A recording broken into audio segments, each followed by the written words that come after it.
प्यारे बच्चों, पिछले लेक्चर में हमने बायो मैक्रो मॉलिक्यूल शुरू किया था।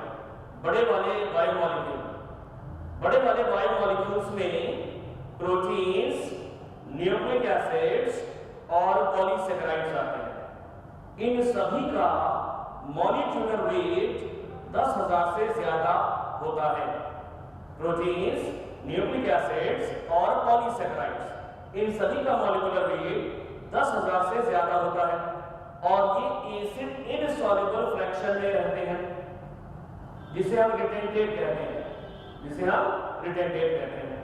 हमने प्रोटीन्स के बारे में पढ़ लिया। पिछले लेक्चर में हमने प्रोटीन्स के बारे में पढ़ लिया डिटेल में, और प्रोटीन्स के सारे स्ट्रक्चर भी देख लिए, प्राइमरी, सेकेंडरी, टर्शियरी और क्वाटरनरी। आज हम न्यूक्लिक एसिड्स और पॉलीसेकेराइड्स के बारे में आपको समझाएंगे, पढ़ाएंगे। न्यूक्लिक एसिड्स में बेटा वॉटसन-क्रिक का मॉडल भी दे रखा है, डीएनए डबल हेलिकल मॉडल। वॉटसन-क्रिक का डीएनए डबल हेलिकल मॉडल भी पढ़ेंगे। तो आज हमको पढ़ना है न्यूक्लिक एसिड्स के बारे में। वॉटसन-क्रिक का मॉडल न्यूक्लिक एसिड के अंतर्गत ही आता है, और पॉलीसेकेराइड्स। ये सारी चीजें हम लोग पढ़ेंगे आज के लेक्चर में। शुरू करते हैं हम लोग न्यूक्लिक एसिड से, क्योंकि प्रोटीन्स हम लोग पिछला पढ़ चुके हैं, ध्यान रखना। न्यूक्लिक एसिड से शुरू करते हैं। न्यूक्लिक एसिड्स, देखो दो तरह के न्यूक्लिक एसिड्स होते हैं, डीएनए और आरएनए। ये न्यूक्लिक एसिड्स न्यूक्लियोटाइड के पॉलीमर्स हैं, न्यूक्लियोटाइड से मिलकर के बने होते हैं। बहुत सारे न्यूक्लियोटाइड्स मिल करके न्यूक्लिक एसिड्स बनाते हैं। दो तरह के न्यूक्लिक एसिड्स हैं, डीऑक्सी राइबो न्यूक्लिक एसिड यानी डीएनए, और राइबो न्यूक्लिक एसिड यानी आरएनए। ये पॉलीमर्स हैं न्यूक्लियोटाइड्स के। चूंकि इनमें बहुत सारे न्यूक्लियोटाइड्स होते हैं, तो न्यूक्लिक एसिड्स को हम लोग पॉलीन्यूक्लियोटाइड्स कहते हैं। क्या बोलते हैं? पॉलीन्यूक्लियोटाइड्स। पॉली का मतलब नहीं, बहुत सारे न्यूक्लियोटाइड से मिलकर के बने होते हैं। अब देखते हैं न्यूक्लियोटाइड के अंदर क्या क्या होता है। हमने पिछले लेक्चर में बताया हमें, जब हमने बायो माइक्रो मॉलिक्यूल पढ़ाया था, amino acids, mono and oligosaccharides और न्यूक्लियोटाइड्स के बारे में। तो न्यूक्लियोटाइड्स में हमने क्या बताया हमें? एक न्यूक्लियोटाइड के अंदर क्या क्या होता है? एक न्यूक्लियोटाइड के अंदर शुगर होती है, नाइट्रोजनस बेस होता है और फॉस्फेट होता है। ये जो शुगर होती है, ये पेंटोज शुगर है, 5 कार्बन वाली शुगर है, एक मोनोसैकेराइड है। ये 5 कार्बन वाली मोनोसैकेराइड है। आरएनए में राइबोज शुगर होती है और डीएनए में डीऑक्सीराइबोज शुगर होती है।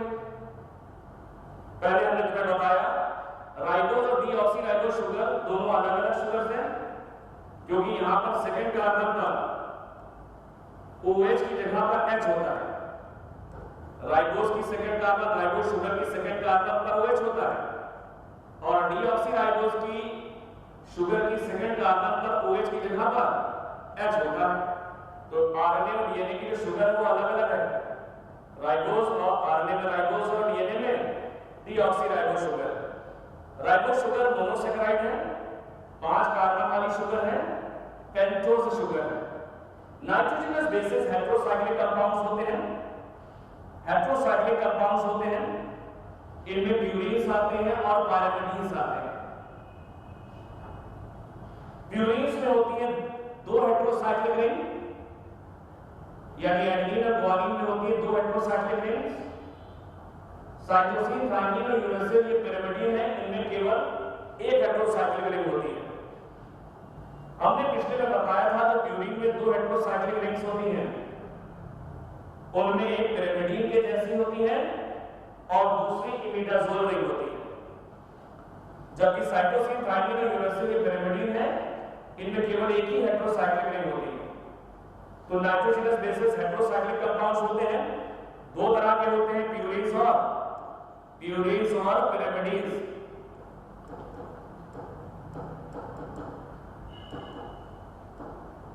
न्यूक्लियोटाइड में तीसरी चीज क्या होती है? फॉस्फेट।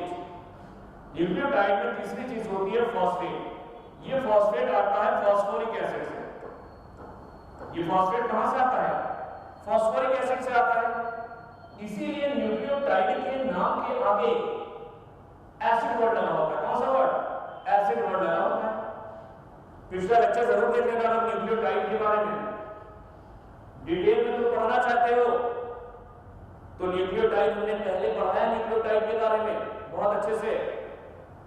यहां पर चूंकि न्यूक्लिक एसिड पढ़ा है इसलिए यहां पर इसका रेफरेंस है, यहां ज्यादा नहीं बताएंगे। यहां सिर्फ इतना बता रहे हैं कि न्यूक्लियोटाइड के अंदर शुगर है, पेंटोज, मोनोसैकेराइड होता है, नाइट्रोजनस बेस है जो कि हेटेरोसाइक्लिक कंपाउंड्स होते हैं, प्यूरिन्स और पैरामिडीन्स दो तरह के होते हैं, और फॉस्फेट है। फॉस्फेट ये फॉस्फोरिक एसिड से आता है। अगर हम फॉस्फेट को हटा दें तो बचता है शुगर और नाइट्रोजनस बेस। शुगर और नाइट्रोजनस बेस न्यूक्लियोसाइड कहलाता है। क्या कहलाता है? न्यूक्लियोसाइड। देखो शुगर हमने बताया था आरएनए में राइबोस शुगर है जबकि डीएनए में डीऑक्सीराइबोस शुगर है। क्योंकि सेकंड कार्बन पर OH की जगह पर H होता है डीएनए की शुगर में तो ये 2' लिखा जाता है। क्या लिखा जाता है? तो 2' डीऑक्सीराइबोस शुगर। तो आरएनए की शुगर है राइबोस शुगर, डीएनए की शुगर है 2' डीऑक्सीराइबोस शुगर। एडेनिन गुआनिन क्या थे? एडेनिन गुआनिन प्यूरिन्स होते हैं। साइटोसिन थाइमिन और यूरेसिल क्या है? साइटोसिन थाइमिन और यूरेसिल पाइरिमिडीन्स है। आता है फॉस्फेट। फॉस्फेट करता क्या है? Phosphate links fifth carbon of one sugar of a nucleotide to the third carbon of other sugar of next nucleotide by phosphodiester bonds। ये अभी समझ में नहीं आया होगा, अब हम इसको डायग्राम में फिगर से समझाते हैं। फॉस्फोडाइस्टर बॉन्ड्स एक तरह के कोवेलेंट बॉन्ड होते हैं, ये ध्यान रखना। जो फॉस्फोडाइस्टर बॉन्ड्स होते हैं न्यूक्लिक एसिड के अंदर वो एक तरह के कोवेलेंट बॉन्ड्स हैं, मजबूत बॉन्ड्स होते हैं। इस वाले पॉइंट को हम समझते हैं आगे। देखो न्यूक्लिक एसिड्स न्यूक्लियोटाइड्स के पॉलीमर हैं, इसलिए इनको पॉलीन्यूक्लियोटाइड्स कहते हैं क्योंकि बहुत सारे न्यूक्लियोटाइड होते हैं। एक न्यूक्लियोटाइड में शुगर होता है, नाइट्रोजनस बेस और फॉस्फेट। फॉस्फेट को अगर हम हटा दें तो बन जाएगा न्यूक्लियोसाइड। शुगर मोनोसैकेराइड होती है, पेंटोज शुगर होती है। आरएनए में राइबोस शुगर है, डीएनए में 2' डीऑक्सीराइबोस शुगर है। नाइट्रोजनस बेसेस हेटेरोसाइक्लिक कंपाउंड्स होते हैं। प्यूरिन में 2 हेटेरोसाइक्लिक रिंग्स होती हैं, एडेनिन गुआनिन प्यूरिन है, इनमें 2 हेटेरोसाइक्लिक रिंग्स हैं, साइटोसिन थाइमिन यूरेसिल पैरामिडीन्स है और इनमें सिंगल हेटेरोसाइक्लिक रिंग है। दो न्यूक्लियोटाइड्स आपस में जुड़े रहते हैं फॉस्फोडाइस्टर बॉन्ड्स के द्वारा, और फॉस्फोडाइस्टर बॉन्ड्स एक तरह के कोवेलेंट बॉन्ड्स हैं। दो न्यूक्लियोटाइड को जोड़ने का काम करता है फॉस्फेट। दो न्यूक्लियोटाइड को आपस में जोड़ करके पॉलीन्यूक्लियोटाइड बनाता है फॉस्फेट। तो फॉस्फेट दो न्यूक्लियोटाइड को जोड़ता है फॉस्फोडाइस्टर बॉन्ड्स की मदद से। फॉस्फेट कैसे जोड़ता है जरा देखते हैं। फॉस्फेट कैसे जोड़ता है जरा देखो। ये देखो पिछले लेक्चर्स में हमने तुम्हें बताया था, ये है शुगर, पेंटोज शुगर, 5 कार्बन वाली शुगर। ये 5 कार्बन वाली शुगर है, ये कार्बन नंबर 1 है, ये 2 है, ये 3 है, ये 4 है, ये 5। इसमें भी लिख दो 1 2 3 4 और ये 5th कार्बन, ये फॉस्फेट।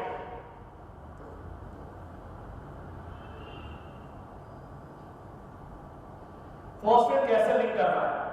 ये एक न्यूक्लियोटाइड, ये दूसरा न्यूक्लियोटाइड आ गया है।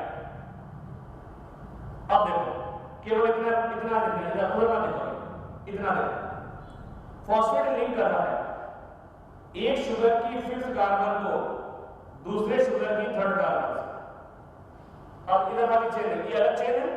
डीएनए में 2 हेलिकल चेन्स होती हैं, 2 चेन से 2 पॉलीन्यूक्लियोटाइड चेन होती है, ये डबल हेलिकल होता है। एक चेन ये है और दूसरी चेन ये। इस वाले में देखो आसान, ये तुम्हारा हो गया 1 कार्बन नंबर, ये 2, ये 3, ये 4 और ये 5 फिफ्थ कार्बन। ये तुम्हारा हो गया 1 2 3 4 और ये 5। तो कार्बन नंबर पर तुमने कैसे पहचान लिया? क्योंकि नाइट्रोजनस बेसेस जो होते हैं वो कार्बन नंबर 1 से चेंज लगे रहते हैं। नाइट्रोजनस बेसेस एडेनिन है, साइटोसिन है, कौन सी कार्बन से लगे होते हैं? कार्बन नंबर 1 से लगे होते हैं।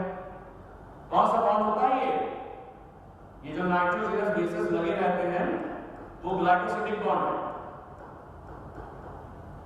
ग्लाइकोसिडिक बॉन्ड होता है। बहुत डिटेल में अगर ये समझना है तो न्यूक्लियोटाइड वाला लेक्चर देख लेना पहले जो हमने पढ़ाया तुम्हें। अब देखो फॉस्फेट क्या कर रहा है? ये फॉस्फेट लिंक करता है। फॉस्फेट कैसे लिंक कर रहा है? दो न्यूक्लियोटाइड को, एक और एक के दो न्यूक्लियोटाइड है। दो न्यूक्लियोटाइड को फॉस्फेट कैसे लिंक कर रहा है जरा देखना। फॉस्फेट, ये फॉस्फेट एक शुगर की फिफ्थ कार्बन को, देखो जरा, एक शुगर की फिफ्थ कार्बन को दूसरे शुगर की कौन सी कार्बन है? थर्ड। एक शुगर की फिफ्थ कार्बन को दूसरे शुगर की थर्ड कार्बन से लिंक कर रहा है। बॉन्ड होगा phosphodiester. Phospho diester bond, diester bond, phosphodiester bond. दो ईस्टर बॉन्ड है, ध्यान रखना। ये डाइईस्टर मतलब कितने ईस्टर बॉन्ड है? दो। एक ईस्टर बॉन्ड ये हो गया और एक ईस्टर बॉन्ड ये हो गया, फॉस्फोडाइईस्टर बॉन्ड। तो फॉस्फेट कर क्या रहा है?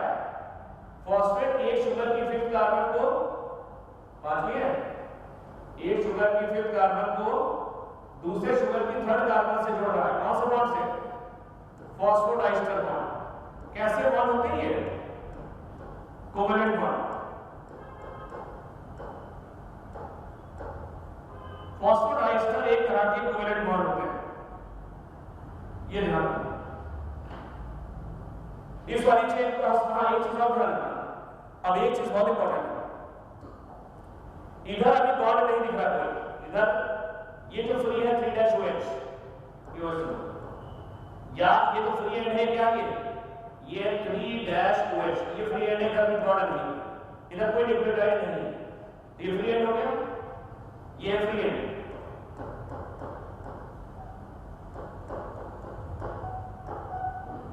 ये फ्री, इधर देखो अभी कोई तीसरा न्यूक्लियोटाइड नहीं है, इधर कोई तीसरा न्यूक्लियोटाइड नहीं है, तो ये है 5-PO4। यहां पे फॉस्फेट आएगा, यहां पे फॉस्फेट होगा 5-PO4। तो एक चेन तैयार हो रही है, ऐसे एक चेन तैयार हो रही है 3' to 5', 3' to 5' में डीएनए की चेन तैयार हो रही है। और ये उल्टी चेन है, ये 5' to 3', ये कैसी है? 5' से 3'। तो तुम देखोगे यहां पर दो चेन्स, डीएनए में दो चेन्स होती है, दो पॉलीन्यूक्लियोटाइड चेन। एक चेन ये है, नाइट्रोजनस बेस पहली कार्बन से लगा है, फॉस्फेट पांचवी कार्बन से लगा है। फॉस्फेट लिंक कैसे कर रहा है? एक शुगर की फिफ्थ कार्बन को दूसरे शुगर की थर्ड कार्बन से जोड़ रहा है फॉस्फोडाइस्टर बॉन्ड की मदद से। फॉस्फोडाइस्टर बॉन्ड कैसे बॉन्ड है? एक तरह का फॉस्फोडाइस्टर बॉन्ड एक तरह के कोवेलेंट बॉन्ड है, ये कोवेलेंट बॉन्ड है। एक चेन तैयार हो रही है, इधर कौन सा ग्रुप फ्री है? ये 3-OH, ये फ्री एंड है। इधर कौन सा फ्री है? 5-PO4। बिल्कुल फॉर्मूले में ध्यान रख देना, समझने के लिए ऐसा लिखा है, समझाने वाला है। तो इधर 3-OH फ्री एंड है और इधर क्या है? 5-PO4। तो ये चेन तैयार हो रही है। दूसरी चेन इधर है, डीएनए में दो चेन्स होती है, दो पॉलीन्यूक्लियोटाइड चेन्स होती है। दूसरी चेन ये है, ये 5' to 3', 5' to 3'। तो तो एक चेन रन करती है 3 प्राइम टू 5 प्राइम ऐसे चल रही है, दूसरी चेन रन कर रही है 5 prime to 3 prime. Anti parallel होती है। कैसी होती है? एंटी पैरेलल होती है। दोनों चेन्स आपस में जुड़ी रहती है, तुम्हें मालूम होना चाहिए। एडेनिन थाइमिन से जुड़ा रहता है, 2 हाइड्रोजन बॉन्ड्स होते हैं, और ग्वानिन साइटोसिन से जुड़ा रहता है, 3 हाइड्रोजन बॉन्ड्स होते हैं। अब हम आगे बताएंगे। तो ये दोनों चेन्स आपस में चिपकी है इन हाइड्रोजन बॉन्ड्स की मदद से। एडेनिन और थाइमिन के बीच में कितने हाइड्रोजन बॉन्ड्स हैं? 2। एक ये ग्वानिन और साइटोसिन के बीच में कितने हैं? 3। 1 2 3। तो ये ध्यान रखना। फॉस्फेट का क्या है? फॉस्फेट एक शुगर की 5th कार्बन को दूसरे शुगर की 3rd कार्बन से जोड़ रहा है और न्यूक्लियोटाइड को जोड़ने का काम कर रहा है।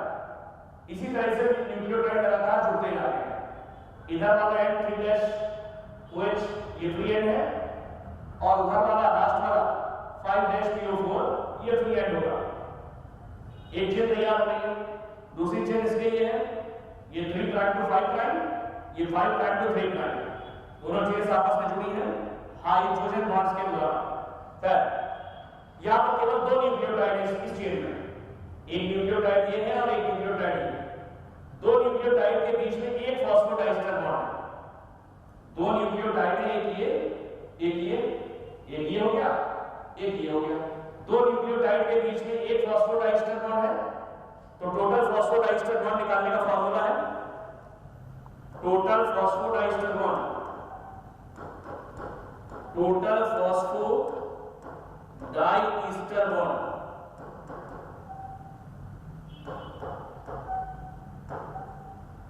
is equal to total nucleotides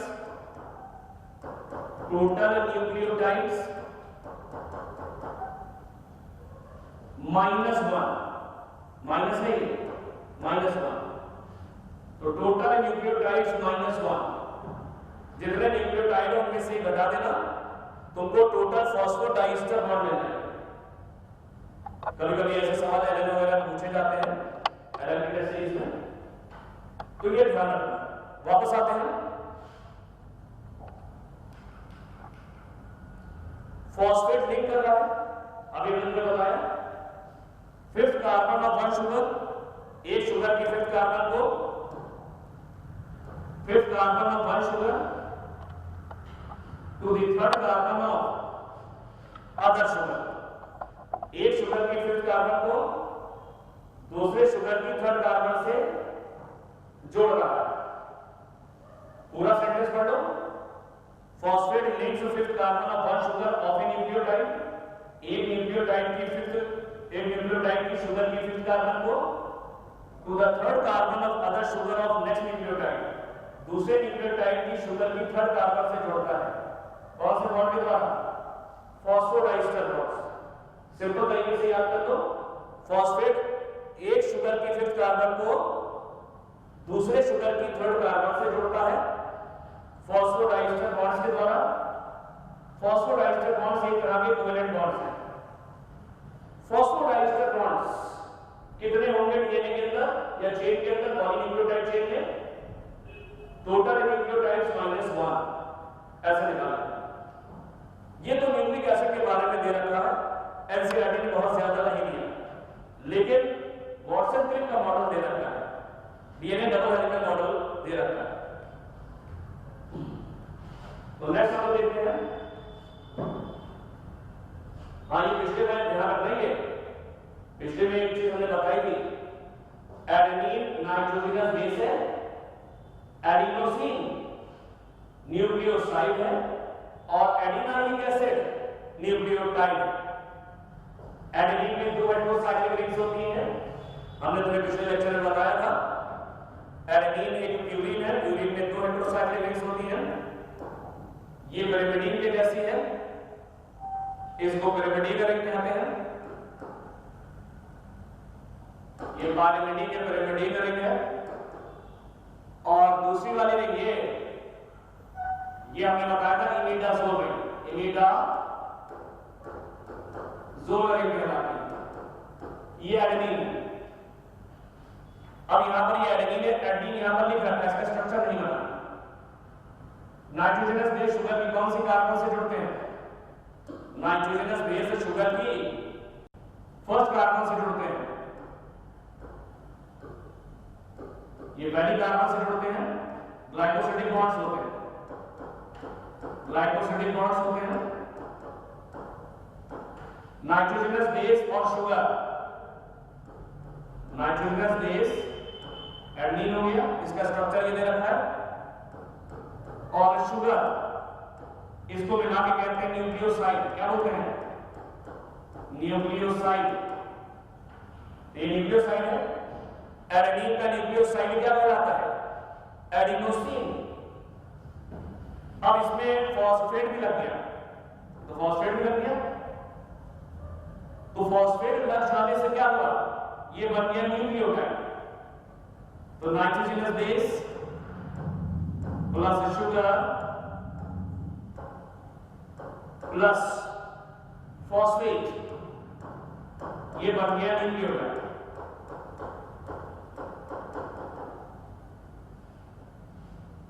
nucleotide में ये जो फॉस्फेट है, ये फॉस्फोरिक एसिड से आता है, हमने बताया था तुम्हें, ये फॉस्फोरिक एसिड से आता है, इसलिए न्यूक्लियोटाइड के नाम के आगे एसिड लगा होता है।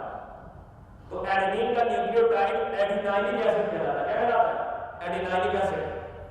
तो एडेनिन हो गया नाइट्रोजनस बेस, इसका न्यूक्लियोसाइड कहलाता है एडिनोसिन, और इसका न्यूक्लियोटाइड कहलाता है एडिनाइलिक एसिड। ये ध्यान रखना कि पिछले लेक्चर में हमने तुम्हें बताया, यहां पे फिर से बताया, इंपॉर्टेंट है। यूरेसिल एक न्यूक्लियोटाइड है, सॉरी नाइट्रोजनस बेस है, यूरेसिल एक नाइट्रोजनस बेस है, इसका न्यूक्लियोसाइड यूरिडीन कहलाता है, और न्यूक्लियोटाइड यहां पे लिख नहीं रखा, यूरिडाइलिक एसिड क्या है? यूरिडाइलिक एसिड कहलाता है। पिछले लेक्चर में देख जरूर लेना, यहां से सवाल आ सकता है। यूरेसिल नाइट्रोजनस बेस है, इसका न्यूक्लियोसाइड, न्यूक्लियोसाइड का मतलब शुगर और नाइट्रोजनस बेस, न्यूक्लियोसाइड कहलाता है यूरिडीन, और फॉस्फेट लग जाए तो ये बन जाएगा न्यूक्लियोटाइड। तो यूरेसिल का न्यूक्लियोटाइड कहलाता है यूरिडाइलिक एसिड। क्यों एसिड क्यों आ गया? क्योंकि फॉस्फेट कहां से आता है? फॉस्फोरिक एसिड, एसिड से आता है। तो ये वाले डायग्राम को ध्यान रखना, यहां से सवाल तुम्हें अक्सर मिल जाएंगे।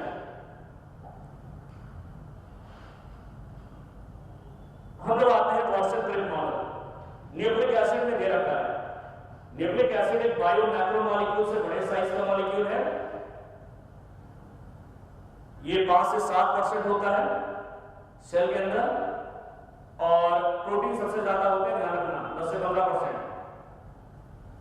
न्यूक्लिक एसिड दो तरह के थे, डीएनए और आरएनए, इनके बारे में हमने तुम्हें अच्छे से बताया।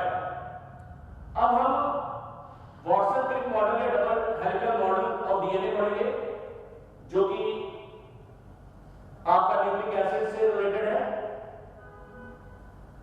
डीएनए डबल हेलिकल मॉडल का मतलब क्या हुआ? हम लोग के डीएनए में 2 पॉलीन्यूक्लियोटाइड चेन्स होती हैं, जो कि घूमने की सीढ़ी जैसी लगी रहती है, हेलिकल।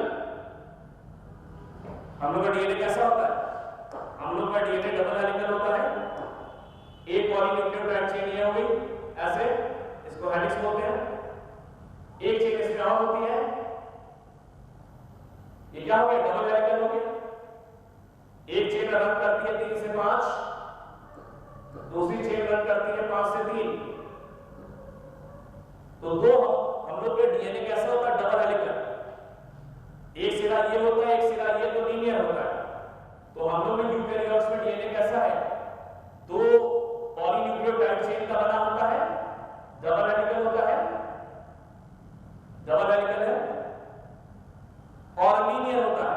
जबकि प्रोकैरियोट्स में होता तो 2 भागे का है, डबल हेलिकल है वहां पे प्रोकैरियोट्स में, लेकिन सर्कुलर है। कैसा है? सर्कुलर। तो वॉटसन-क्रिक का जो मॉडल है वो हम लोग पढ़ेंगे, double helical model of DNA. Eukaryotes में डबल हेलिकल लीनियर होता है, और प्रोकैरियोट्स में डबल हेलिकल और सर्कुलर होता है। ये ऐसे होता है, ये हेलिक्स है ना, ये एक तो ये हो गया। दूसरा ये हो गया, कितने हेलिक्स हो गए? 2, ये हो गया डबल हेलिक्स। ये जो डबल हेलिक्स, हेलिक्स कहां पढ़ते हो? प्रोटीन में हमने हेलिक्स कहां बताया? प्रोटीन में हेलिक्स होता है सेकेंडरी स्ट्रक्चर में। प्रोटीन का सेकेंडरी स्ट्रक्चर हेलिकल होता है। प्रोटीन में जो प्राइमरी स्ट्रक्चर बनता है सीधा सीधा अमीनो एसिड के जुड़ने से, वो प्राइमरी स्ट्रक्चर था। और सेकेंडरी स्ट्रक्चर हेलिक्स और बीटा शीट बताया था। तो न्यूक्लिक एसिड कैसे होते हैं? न्यूक्लिक एसिड न्यूक्लियोटाइड के जुड़ने से बनते हैं, सीधे सीधे बनते हैं, जिसे बोलते हैं प्राइमरी स्ट्रक्चर। लेकिन बाद में फोल्डिंग से क्या बन जाता है? सेकेंडरी स्ट्रक्चर बन जाता है। और यहां भी सेकेंडरी स्ट्रक्चर कैसा है? हेलिकल। कैसा है? हेलिकल। तो वाटसन क्रिक का डबल हेलिकल मॉडल जो है, हेलिकल मॉडल आ गया। हेलिकल का मतलब सेकेंडरी स्ट्रक्चर हो गया। क्या हो गया? ये सेकेंडरी स्ट्रक्चर डीएनए का है। ध्यान रखना, जो हेलिकल वर्ड है ये तुम्हारा प्रोटीन में हम लोग हेलिक्स कहां पढ़ते हैं? सेकेंडरी स्ट्रक्चर में। तो न्यूक्लिक एसिड में जो हेलिकल वर्ड आया है वो भी सेकेंडरी स्ट्रक्चर को दर्शाता है। तो यहां पर हम लोग जो पढ़ रहे double helical model of DNA, वो एक्चुअल में डीएनए का सेकेंडरी स्ट्रक्चर है। तो हम लोग डीएनए का सेकेंडरी स्ट्रक्चर देख रहे हैं। 1952 में विल्किंस और फ्रैंकलिन ने इंडिकेट कर दिया था कि डीएनए डबल हेलिकल होता है, कि हम लोग में जो डीएनए है वो डबल हेलिक्स है, दो हेलिकल, दो पॉलीन्यूक्लियोटाइड चेन होती है जो कि हेलिकल होती है। ऐसा इंडिकेट किया था सर, क्या किया था? केवल इंडिकेट किया था। किसने? विल्किंस और फ्रैंकलिन ने 1952 में। और किस टेक्निक के जरिए डीएनए को देखा था? इन्होंने टेक्निक जो यूज की थी वो एक्सरे क्रिस्टलोग्राफी, या इसे हम एक्सरे डिफ्रैक्शन टेक्निक भी कहते हैं। इस टेक्निक के जरिए इन्होंने इंडिकेट कर दिया था कि डीएनए डबल हेलिकल होता है। डीएनए में दो पॉलीन्यूक्लियोटाइड चेन होती है जो कि हेलिकल होती है, ऐसा इंडिकेट कर दिया था। और ये जो टेक्निक है X-ray crystallography, X-ray diffraction technique, ये 3 डायमेंशनल होती है। कैसे होती है ये 3D व्यू के लिए होती है, 3 डायमेंशनल व्यू के लिए होती है, 3D। 1953 में, एक साल बाद, वाटसन एंड क्रिक ने सबसे पहले प्रपोज कर दिया कि डीएनए डबल हेलिकल होता है। Double helical model of DNA सबसे पहले इंडिकेट किसने किया था? इंडिकेट किया था विल्किंस एंड फ्रैंकलिन ने। लेकिन प्रपोज किया और सबसे पहले पब्लिश करा दिया किसने? सबसे पहले छपवा दिया इन्होंने अपना research work, Watson and Crick ने। तो वाटसन क्रिक के साथ साथ विल्किंस, तीनों को ही नोबेल अवार्ड दिया गया। 1962 पूछा जाता है 1962 में Watson Crick along with Wilkins, Watson Crick और विल्किंस को नोबेल अवार्ड दिया गया। किस ब्रांच में नोबेल अवार्ड दिया गया ये भी पूछा जाता है। नोबेल अवार्ड कई ब्रांचेस में दिए जाते हैं, मेडिसिन एंड फिजियोलॉजी में मिला। तो वाटसन क्रिक और विल्किंस, इनमें फ्रैंकलिन का नाम नहीं आया। फ्रैंकलिन एक लेडी थी, फीमेल थी, लेडी थी, इनकी डेथ हो गई थी। फ्रैंकलिन की डेथ हो जाने की वजह से इनको नोबेल अवार्ड नहीं मिला। पॉस्टुमस कहते हैं आफ्टर डेथ नोबेल अवार्ड नहीं दिया जाता। तो 1962 में वाटसन क्रिक और विल्किंस को नोबेल अवार्ड दिया गया। कौन सी ब्रांच में? पूछा गया है मेडिसिन एंड फिजियोलॉजी। तो जल्दी से देखते हैं। 1952 में विल्किंस और फ्रैंकलिन ने इंडिकेट कर दिया था कि डीएनए डबल हेलिकल होता है। कौन सी टेक्निक यूज की थी? एक्सरे क्रिस्टलोग्राफी या एक्सरे डिफ्रैक्शन टेक्निक, जो कि 3D होती है, 3 डायमेंशनल व्यू देती है। 1953 में विल्किंस, वाटसन एंड क्रिक ने 1953 में वाटसन एंड क्रिक ने प्रपोज कर दिया था कि डीएनए डबल हेलिकल होता है।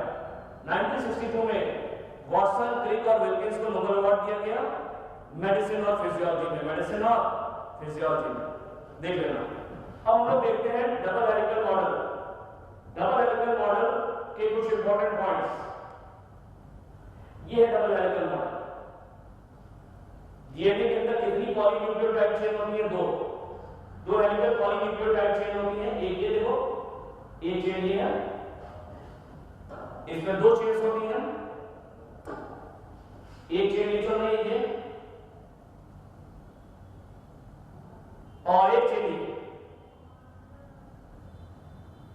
डीएनए के अंदर कितनी पॉलीन्यूक्लियोटाइड चेन है? 2, डबल हेलिकल।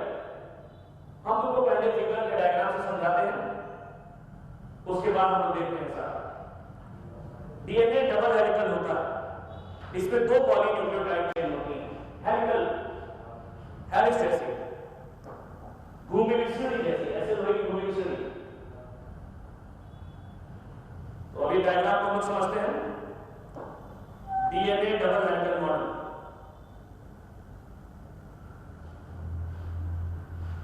डीएनए में 2 हेलिकल चेन्स होती है, एक ये चेन होगी और एक ये चेन होगी।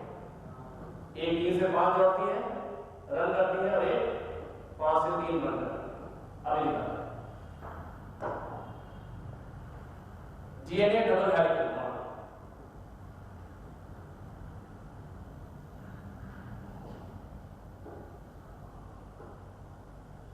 ये समझने के लिए हमने लाइन ऐसे ड्रॉ की है, ये लाइन होती रही है, डायग्राम बनाना है और समझाने वाला डायग्राम है।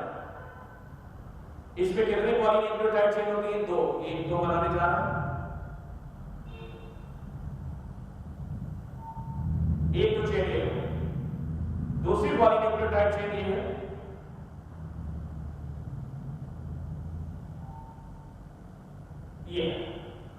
ये इमेजिनरी एलिमेंट बना लिया समझाने के लिए, ये नहीं। तो यूकैरियोट्स में डीएनए डबल हेलिकल और लीनियर होता है, 2 सिरे होते हैं। इसमें 2 पॉलीन्यूक्लियोटाइड चेन्स होती हैं, एक चेन रन करती है, दौड़ती है, एक चेन रन करती है 3 प्राइम टू 5 प्राइम, दूसरी चेन रन करती है 5 प्राइम टू 3 प्राइम। तो 2 पॉलीन्यूक्लियोटाइड चेन है, एक 3 से 5 रन करती है और दूसरी 5 से 3। 3 का मतलब क्या हो गया? यहां पर 3-OH, हमने पिछले डायग्राम में जो बताया था, यहां पर कौन सा फ्री ग्रुप है? यहां पर कोई डॉट नहीं, 3-OH ग्रुप फ्री है। यहां पर कौन सा ग्रुप फ्री है? यहां पर 5-PO4, ये फ्री ग्रुप है, आगे कोई न्यूक्लियोटाइड नहीं है सर। तो ये चेन बन गई, 3-OH यहां पर फ्री ग्रुप है, यहां पर 5-PO4 फ्री ग्रुप है, तो ये चेन तैयार हो गई। तो डीएनए के अंदर 2 पॉलीन्यूक्लियोटाइड चेन होती हैं। ये जो पॉलीन्यूक्लियोटाइड चेन है, ये एक दूसरे पर लिबर्टी रहती है, एक सेंट्रल एक्सिस के चारों तरफ। ध्यान रखना, एक एक्सिस हमने बनाई नहीं है, एक बीच में एक्सिस होती है, सेंट्रल एक्सिस। ये जो 2 पॉलीन्यूक्लियोटाइड की चेन है, ये एक सेंट्रल एक्सिस के चारों तरफ राइट हैंडेड लिपटी रहती है। ये सेंट्रल एक्सिस है, ये जो 2 पॉलीन्यूक्लियोटाइड चेन है, एक सेंट्रल एक्सिस के चारों तरफ राइट हैंडेड होती है, राइट हैंडेड लिपटी रहती है। वॉटसन एंड क्रिक ने जो ये डबल हेलिकल मॉडल दिया था डीएनए का, ये बीडीएनए का मॉडल था। बीडीएनए, कई तरह के डीएनए होते हैं, हम बताएंगे। ये बीडीएनए था और बीडीएनए राइट हैंडेड होता है। ये जो कौन सा डीएनए दिया था इन्होंने मॉडल, ये जो मॉडल इन्होंने दिया था वो बीडीएनए का था। ये बीडीएनए है और बीडीएनए होता है राइट हैंडेड, राइट हैंडेड, ठीक है। ये वाली लाइन इमेजिनरी, ये लाइन हमने तो डायग्राम को समझाने के लिए बनाई है, नीली वाली, इसको तो भूल जाओ। डीएनए में 2 पॉलीन्यूक्लियोटाइड चेन होती है, जो हमने हरे से बना रखी है। 2 पॉलीन्यूक्लियोटाइड चेन होती है जो कि एक सेंट्रल एक्सिस के चारों तरफ राइट हैंडेड लिबर्टी हुई है, राइट हैंडेड। ये एक सेंट्रल एक्सिस है, ये सेंट्रल एक्सिस इमेजिनरी नहीं होती है, ये होती नहीं है, इमेजिनरी एक्सिस है। तो डीएनए के अंदर 2 पॉलीन्यूक्लियोटाइड चेन्स होती हैं जो एक इमेजिनरी सेंट्रल एक्सिस के चारों तरफ राइट हैंडेड लिपटी रहती है, कॉइल्ड होती है, ऐसा। एक चेन रन करती है 3 प्राइम टू 5 प्राइम, दूसरी चेन रन करती है 5 प्राइम टू 3 प्राइम। इसे बोलते हैं एंटी पैरेलल। तो पहला पॉइंट हमने क्या देखा? पहला 2 दो पॉलीन्यूक्लियोटाइड चेन है, 2 राइट हैंडेड पॉलीन्यूक्लियोटाइड चेन है, 2 राइट हैंडेड पॉलीन्यूक्लियोटाइड चेन। तो डीएनए के अंदर है 2 राइट हैंडेड पॉलीन्यूक्लियोटाइड चेन्स, क्योंकि जो मॉडल दिया था वो बीडीएनए का था और बीडीएनए राइट हैंडेड था। दूसरी बात, एक सेंट्रल एक्सिस के चारों तरफ वाइड है, 2 right handed polynucleotide chains wide around है, wide around the central axis, wide around the central axis. एक सेंट्रल एक्सिस के चारों तरफ वाइड एक पॉलीन्यूक्लियोटाइड चेन है 3 to 5 रन करती है, दूसरी 5 to 3। तो ये पैरेलल नहीं है, पैरेलल होती तो दोनों 3 to 5 होती, 3 to 5 3 to 5। यहां पर एक 3 to 5 है और दूसरी 5 to 3 है। तो ये दोनों चेन्स कैसी हैं? the two chains are anti-parallel, the two chains are anti-parallel। ये चेन्स पैरेलल नहीं है, एंटी पैरेलल होती है। एक रन करती है 3 to 5, दूसरी रन करती है 5 to 3। क्लियर? नेक्स्ट देखते हैं।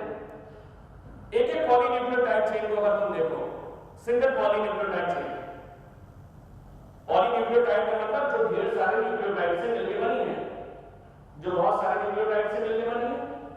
एक न्यूक्लियोटाइड में क्या क्या होता है? एक न्यूक्लियोटाइड में शुगर है, नाइट्रोजनस बेस है और फॉस्फेट। ठीक, ये जो पॉलीन्यूक्लियोटाइड है चेन, एक को देखो, एक पॉलीन्यूक्लियोटाइड चेन को अगर तुम देखो तो उसकी जो बैकबोन है, बैकबोन का मतलब उसका जो मेन स्ट्रक्चर है वो शुगर और फॉस्फेट का बना हुआ है। पॉलीन्यूक्लियोटाइड की जो बैकबोन है, इसका मेन स्ट्रक्चर है वो शुगर और फॉस्फेट का बना है, इसको कहते हैं बैकबोन। तो डीएनए की जो बैकबोन है, डीएनए की जो बैकबोन है वो किस चीज की बनी है? Sugar phosphate. तो backbone of DNA is made of, backbone कहते हैं main structure, backbone of DNA is made of, backbone of DNA is made of sugar and phosphate। DNA की जो बैकबोन है वो शुगर और फॉस्फेट से मिलकर बनी होती है। जैसे हम लोग का मेन ढांचा है, बैकबोन है ना, सबसे इंपॉर्टेंट होता है, उसी तरीके से डीएनए की जो बैकबोन है वो शुगर और फॉस्फेट से मिलकर बनी होती है। नाइट्रोजनस बेसेस जो होते हैं, वो नाइट्रोजनस बेसेस जो होते हैं वो साइड चेन की तरह लगे होते हैं, ऐसे। इधर कार्बन एडेनिन लगा है, तो एडेनिन के सामने एडेनिन नहीं होता, एडेनिन के सामने उसका कॉम्प्लीमेंट्री बेस थाइमिन लगा है। ग्वानिन के सामने ग्वानिन नहीं होता, ग्वानिन के सामने उसका कॉम्प्लीमेंट्री बेस साइटोसिन लगा होता है। एडेनिन के सामने एडेनिन नहीं होता, उसका कॉम्प्लीमेंट्री बेस थाइमिन लगा होता है। ग्वानिन के सामने या साइटोसिन के सामने कह लो, उसका कॉम्प्लीमेंट्री बेस ग्वानिन लगा होता है। क्योंकि हम जानते हैं कि एडेनिन पेयर करता है थाइमिन से और ग्वानिन पेयर करता है साइटोसिन से। एडेनिन थाइमिन के बीच में 2 हाइड्रोजन बॉन्ड्स होते हैं, एडेनिन थाइमिन के बीच में 2 हाइड्रोजन बॉन्ड्स होते हैं। ग्वानिन और साइटोसिन के बीच में 3 हाइड्रोजन बॉन्ड्स होते हैं। तो फिर से देखो, डीएनए की जो बैकबोन है वो शुगर और फॉस्फेट की बनी होती है। ये जो नाइट्रोजनस बेस है ये साइड चेन की तरह होते हैं परपेंडिकुलर होते हैं इस बैकबोन के, जो हरे से दिखा रखी है बैकबोन है। नाइट्रोजनस बेसेस मोर और लेस कैसे हैं? दे आर मोर और less perpendicular to this backbone, और अंदर की तरफ है दे फेस इनसाइड इनवर्ड्स, अंदर की तरफ फेस कर, इधर नहीं नाइट्रोजनस बेस, नाइट्रोजनस बेस अंदर की तरफ होते हैं, अंदर की तरफ इनका मुंह है, दे फेस इनसाइड इनवर्ड्स, बाहर की तरफ नहीं है। एडेनिन के सामने एक चीज और है, शुगर फॉस्फेट बैकबोन हो गई। बैकबोन की बात हमने देखा, ये जो नाइट्रोजनस बेसेस होते हैं, नाइट्रोजनस बेसेस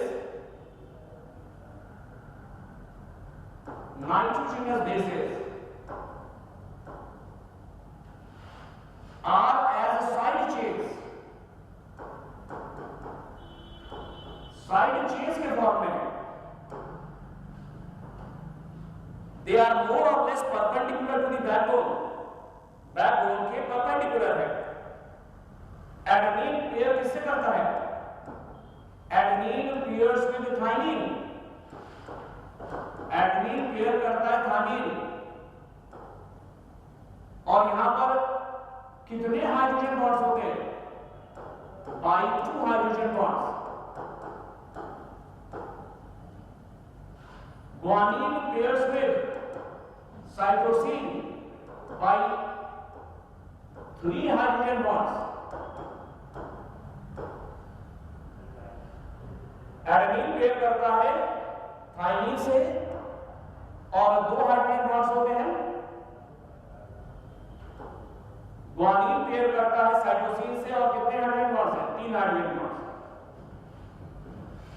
3 और 2 हाइड्रोजन बॉन्ड्स डीएनए को स्टेबिलिटी देते हैं।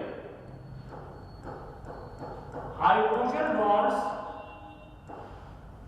Provide stability to the DNA.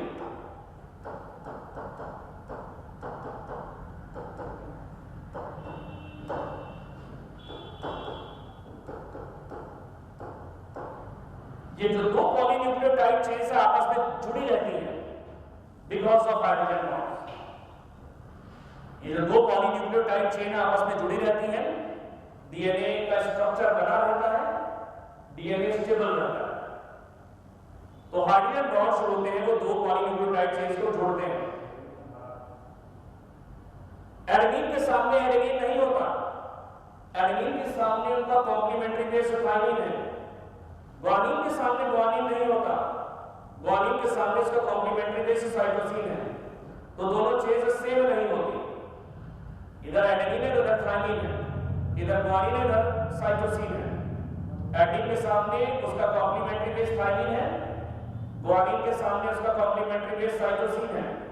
तो दोनों चेन सेम नहीं है, कॉम्प्लीमेंट्री होती है। The 2 chains are complementary. The 2 chains are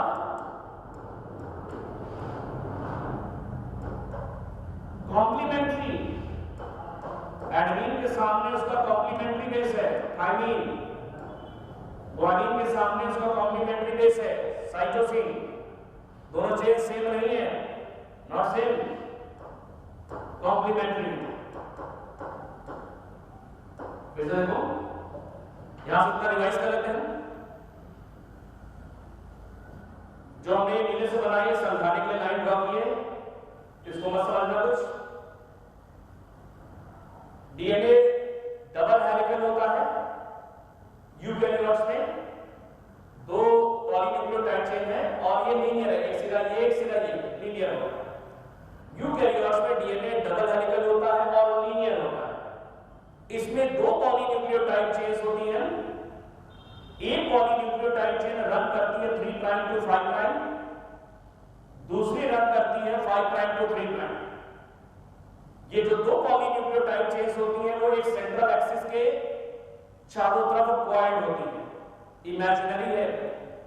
ये जो 2 पॉलीन्यूक्लियोटाइड चेन्स होती हैं एक सेंट्रल एक्सिस जो कि काल्पनिक है, उसके चारों तरफ राइट हैंडेड लिपटी हुई है, क्योंकि जो मॉडल दिया था वॉटसन एंड क्रिक ने वो बीडीएनए का था और वो राइट हैंडेड था।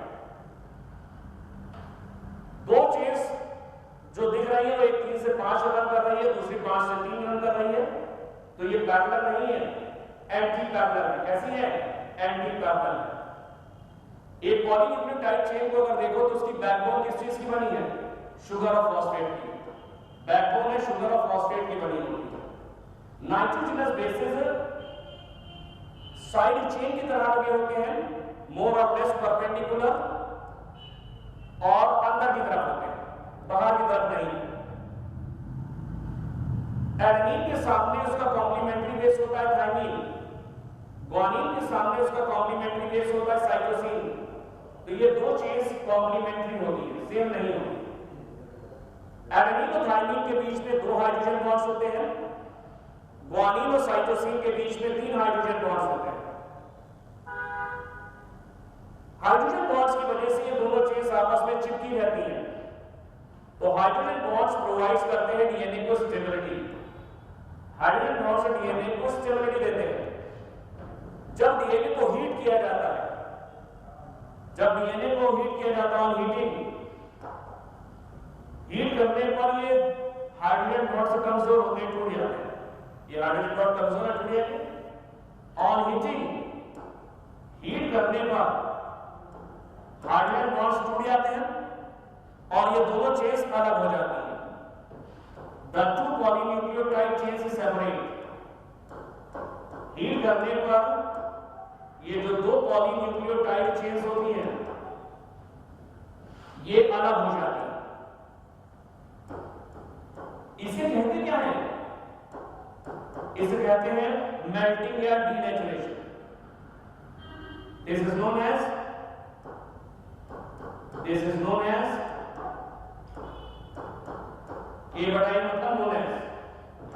मेल्टिंग और डीनेचुरेशन। इसे मेल्टिंग या डीनेचुरेशन कहते हैं।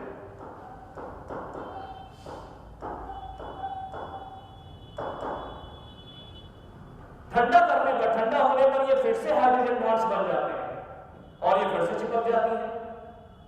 इसे कूलिंग, एनीलिंग या रीनेचुरेशन कहते हैं। ऑन कूलिंग, ठंडा करने पर, the two chains again, the two polynucleotide chains, ये जो 2 पॉलीन्यूक्लियोटाइड चेन्स हैं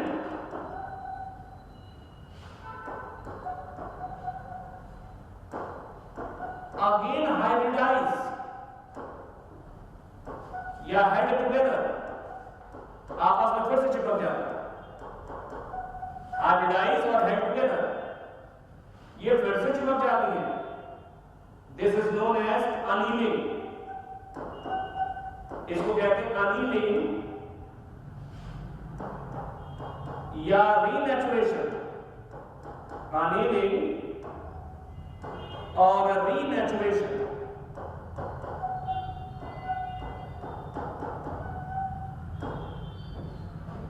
तो हाइड्रोजन बॉन्ड्स की वजह से ये जो 2 चेन्स आपस में चिपकी थी, डीएनए को स्टेबिलिटी दे रही थी, हीट करने पर ये हाइड्रोजन बॉन्ड्स टूट जाते हैं, दोनों पॉलीन्यूक्लियोटाइड चेन्स अलग हो जाती हैं, मेल्टिंग या डीनेचुरेशन कहलाता है। ठंडा होने पर ये फिर से हाइड्रोजन बॉन्ड्स बन जाते हैं, दोनों चेन्स आपस में जुड़ जाती हैं। इसे हम कूलिंग, एनीलिंग या डीनेचुरेशन कहते हैं। अब देखो यहां से थोड़ी सी बात है। ये जो 2 पॉलीन्यूक्लियोटाइड चेन्स एक दूसरे के ऊपर राइट हैंडेड क्वाइड है, एक इमेजिनरी एक्सिस के चारों तरफ 2 तरह के ग्रूव्स बनाती है। ग्रूव्स कहते हैं गड्ढे जैसे। ये छोटा सा ग्रूव है और ये बड़ा सा ग्रूव है। ये छोटा ग्रूव है, इसे बोलते हैं माइनर ग्रूव, ये कहलाता माइनर ग्रूव। और ये बड़ा सा ग्रूव है, ये कहलाता मेजर ग्रूव। ये मेजर ग्रूव, ये मेजर ग्रूव है। तो 2 तरह के ग्रूव्स बनते हैं, एक माइनर ग्रूव है और एक मेजर ग्रूव। ये अलग से ध्यान रखना। ये तो इतनी बात है। थोड़ी सी बातें और बची इस मॉडल की जो कि इंपॉर्टेंट है।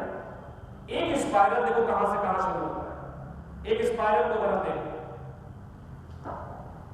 एक स्पाइरल हम लोग देखते हैं यहां से लेकर के यहां तक, एक स्पाइरल, ये पूरा हो गया, इधर का आधा और इधर का आधा, ये एक स्पाइरल है यहां से लेकर के यहां।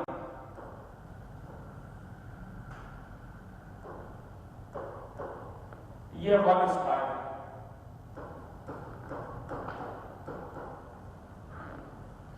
अब इसको जरा सा समझना है, ये पूरा हो गया, इसका आधा और इस वाले का आधा, एक स्पाइरल। ये जो एक पॉलीन्यूक्लियोटाइड चेन है, इसको अगर तुम गौर से देखो तो ये रिवॉल्विंग स्टेयरकेस है, घूमी हुई सीढ़ी जैसी, एक रिवॉल्विंग स्टेयरकेस है, घूमी हुई सीढ़ी देखते हो ना, जो बड़े बड़े महलों में इस तरह की घूमी हुई सीढ़ियां लगी। तो एक पॉलीन्यूक्लियोटाइड चेन रिवॉल्विंग स्टेयरकेस की तरह दिखती है। अब देखो, एक सीढ़ी समझ लो इसको ऐसे, दूसरी भी वैसे ही घूमी हुई रिवॉल्विंग स्टेयरकेस की तरह। एक स्पाइरल तुमको हमने यहां से बताया कि यहां तक है। एक स्पाइरल में जैसे सीढ़ी चढ़ते हो, मान लो तुम सीढ़ी ऐसे चढ़ रहे हो, एक सीढ़ी पे ये मान लो एक सीढ़ी है, एक सीढ़ी में दो नाइट्रोजनस बेसिस होते हैं। एक सीढ़ी में कितने हैं? दो नाइट्रोजनस बेसिस हैं, यानी वन बेस पेयर होता है, एक जोड़ी कह दो या दो कह दो। ये एक सीढ़ी हो गई, ये दूसरी सीढ़ी हो गई, ये तीसरी सीढ़ी हो गई। एक स्पाइरल में टोटल 10 सीढ़ियां होती हैं। 10 सीढ़ियां का मतलब ये हो गया 10 बेस पेयर। एक नाइट्रोजनस बेस ये है, एक नाइट्रोजनस बेस ये है, तो एक बेस पेयर हो गया। तो एक स्पाइरल में कितने बेस पेयर होते हैं? 10 बेस पेयर होते हैं। इसको बेस पेयर भी कह सकते हो या 10 जोड़ी न्यूक्लियोटाइड भी कह सकते हो। न्यूक्लियोटाइड कहना ज्यादा सही है, क्योंकि बैकबोन भी तो है ना, नाइट्रोजनस बेस तो इतना सा हो गया, बैकबोन ही। एक ऐसे समझो, तुम सीढ़ी पे चढ़ रहे हो, ऐसे रिवॉल्विंग स्टेयरकेस, ऐसे सीढ़ी पे चढ़ रहे हो, एक सीढ़ी पर दो नाइट्रोजनस बेसिस या कह लो दो न्यूक्लियोटाइड है।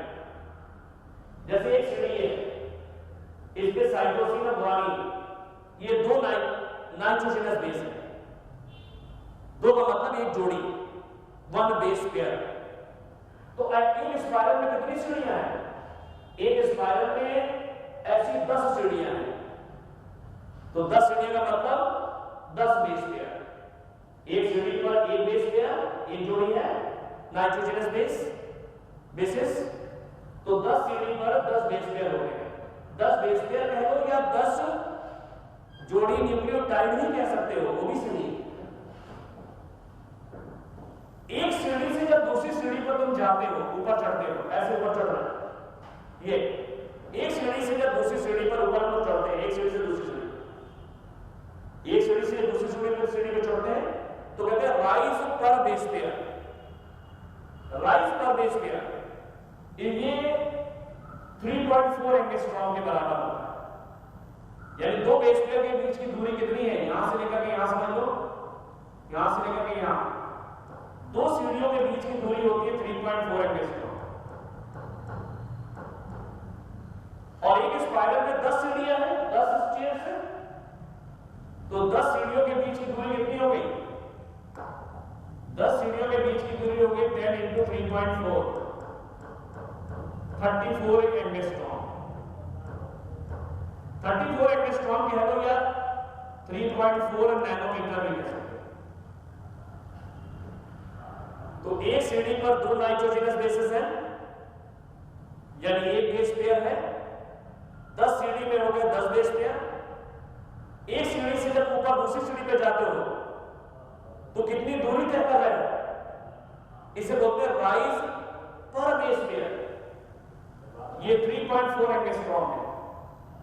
तो दो सीढ़ियों के बीच की दूरी 3.4 एंगस्ट्रॉम है। एक स्पाइरल में 10 सीढ़ियां हैं, तो एक स्पाइरल कितनी दूरी तय करेगा? 10 × 3.4, 34 एंगस्ट्रॉम या 3.4 नैनोमीटर में आंसर। एक सीढ़ी से जब हम दूसरी सीढ़ी पर चढ़ते हैं तो दूरी कितनी तय करना है? 3.4 एंगस्ट्रॉम। कितना हम घूम जाते हैं? 36 डिग्री। तो एंगुलर डिस्टेंस कितना हो गया? वो है 36 डिग्री। एक सीढ़ी से दूसरी सीढ़ी जब हम चढ़ते हैं तो दूरी हमने तय की 3.4 एंगस्ट्रॉम, लेकिन हम कितना घूम गए? क्योंकि रिवॉल्विंग ऐसे घूमी सीढ़ी है, हम घूमते हैं 36 डिग्री। कितना? 36 डिग्री। एक स्पाइरल में 10 सीढ़ियां हैं, तो एक स्पाइरल यानी 10 सीढ़ियां चढ़ने के बाद हम कितना घूम जाएंगे? 360 डिग्री। 360 डिग्री मतलब एक स्पाइरल। ठीक, तो 10 सीढ़ी चढ़ने के बाद हम घूम जाएंगे 360 डिग्री। 360 डिग्री मतलब एक स्पाइरल। तो दो सीढ़ियों के बीच की दूरी 3.4 एंगस्ट्रॉम। एक स्पाइरल में 10 सीढ़ियां, तो एक स्पाइरल कितनी दूरी तय कर रहा है? 34 एंगस्ट्रॉम। एक सीढ़ी से जब दूसरी सीढ़ी ऊपर हम चढ़ते हैं तो घूम जाते हैं 36 डिग्री। 10 सीढ़ी में हम लोग घूम जाएंगे 360 डिग्री घूम जाएंगे। अब ध्यान रखें, ये तो इंपॉर्टेंट पॉइंट्स हमने तुमको दिए, लेकिन एक पॉइंट बहुत इंपॉर्टेंट है। डीएनए का जो डायमीटर है, ये यहां से लेकर के यहां, ये होता है 20 एंगस्ट्रॉम या 2 नैनोमीटर। डीएनए का जो डायमीटर है 20 एंगस्ट्रॉम, यहां से यहां देखो, ये डीएनए का जो डायमीटर है वो 20 एंगस्ट्रॉम।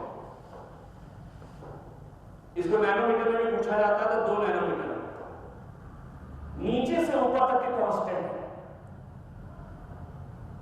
ये जो डायमीटर है डीएनए का, ये पूछा गया है हाइड्रोजन बॉन्डिंग की वजह से है या कॉम्प्लीमेंट्री बेस पेयरिंग की वजह से है। बेस पेयरिंग तो यहां से यहां तक हो गई, डायमीटर तो यहीं तक लेना है। तो डीएनए का डायमीटर नीचे से ऊपर तक जाने पर यूनिफॉर्म है, एक जैसा है। कितना डायमीटर है? 20 एंगस्ट्रॉम यानी 2 नैनोमीटर है। ये जो कांस्टेंट डायमीटर है, ये किसकी वजह से होता है? क्या ये हाइड्रोजन बॉन्डिंग की वजह से है? नहीं, ये कॉम्प्लीमेंट्री बेस पेयरिंग की वजह से है।